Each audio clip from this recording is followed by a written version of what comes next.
Assalamualaikum warahmatullahi wabarakatuh. Salam dan bahagia.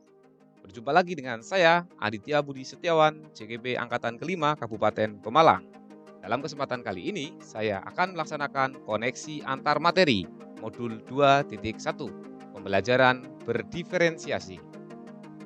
Apa yang dimaksud dengan pembelajaran berdiferensiasi dan bagaimana hal ini dapat dilakukan di kelas? Mengutip dari Ki Hajar Dewantoro, pendidik serupa seperti para pengukir yang memiliki pengetahuan mendalam tentang keadaan kayu, jenis-jenisnya, keindahan ukiran, dan cara-cara mengukirnya. Seperti itulah seorang guru seharusnya memiliki pengetahuan mendalam tentang seni mendidik. Bedanya, guru mengukir manusia yang memiliki hidup lahir dan batin. Menurut Tomlinson, pembelajaran berdiferensiasi adalah usaha untuk menyesuaikan proses pembelajaran di kelas untuk memenuhi kebutuhan belajar individu. Pembelajaran berdiferensiasi juga bisa diartikan sebagai serangkaian keputusan masuk akal yang dibuat oleh guru yang berorientasi kepada kebutuhan murid. Garis besar pembelajaran berdiferensiasi menurut saya adalah tujuan pembelajaran yang jelas bagi murid dan guru, sehingga akan memudahkan murid mencapai tujuan yang diharapkan, serta mempermudah guru mendesain strategi diferensiasi yang tepat. Kedua, manajemen kelas yang efektif. Manajemen kelas yang efektif sangat berperan penting dalam meningkatkan efektivitas proses belajar mengajar. Ketiga, menciptakan lingkungan belajar yang mendukung murid untuk mencapai tujuan belajarnya, serta memastikan selalu ada dukungan guru dalam pembelajaran. Keempat, penilaian yang berkelanjutan dari awal, proses, hingga akhir pembelajaran. Yang kelima, cara jitu guru merespon kebutuhan belajar murid yang berbeda-beda. Bagaimana pembelajaran berdiferensiasi dapat dilakukan di kelas? Pembelajaran berdiferensiasi di kelas dapat dilakukan melalui pertama, melakukan asesmen diagnosis untuk memetakan kebutuhan belajar berdasarkan 3 aspek, yaitu kesiapan belajar, minat belajar, dan profil belajar murid. Kedua, menyusun strategi pembelajaran berdiferensiasi. Pembelajaran berdiferensiasi dapat dibedakan menjadi 3. Yang pertama adalah konten, proses, dan produk. Kemudian yang ketiga adalah mengevaluasi dan merefleksikan pembelajaran. Bagaimana pembelajaran berdiferensiasi dapat memenuhi kebutuhan belajar murid dan membantu mencapai hasil belajar yang optimal?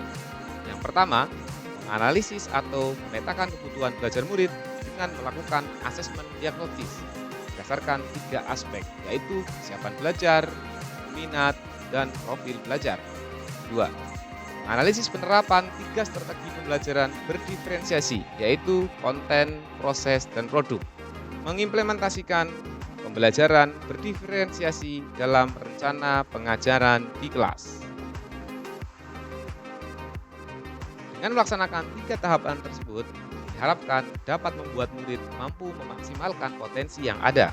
Selain itu, memicu murid untuk bersikap lebih aktif, karena guru tidak membatasi proses pembelajaran hingga produk yang akan dihasilkan. Murid akan semakin giat dalam pembelajaran karena mereka mengalami langsung terhadap proses pembelajaran yang sedang mereka pelajari.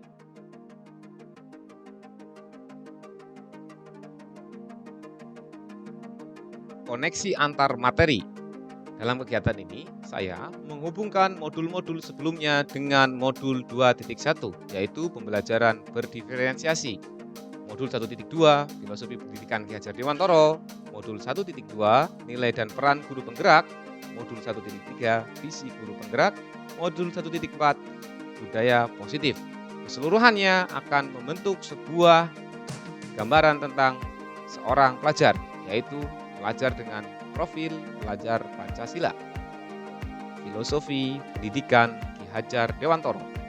Pemikiran Ki Hajar Dewantoro bahwa guru harus berpihak pada murid, sehingga sebagai guru penggerak harus bisa menuntun murid sesuai dengan kodratnya, baik kodrat alam maupun kodrat zaman, sehingga bisa menumbuhkan karakter positif yang kuat, menumbuhkan potensi diri dan kreativitas murid.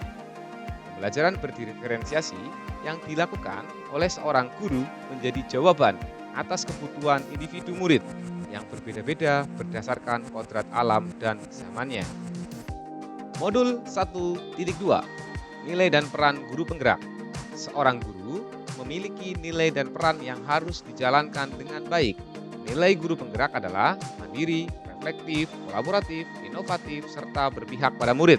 Sedangkan peran guru penggerak yaitu menjadi pemimpin pembelajaran, menggerakkan komunitas praktisi, mendorong kolaborasi, menjadi coach bagi guru lain, dan mewujudkan kepemimpinan murid. Pembelajaran berdiferensiasi adalah salah satu penerapan dari nilai dan peran guru dalam pembelajaran yang berpihak pada murid untuk mencapai tujuan pembelajaran. Visi guru penggerak yang diterapkan dengan manajemen perubahan inquiry apresiatif atau IA melalui tahapan Bagja.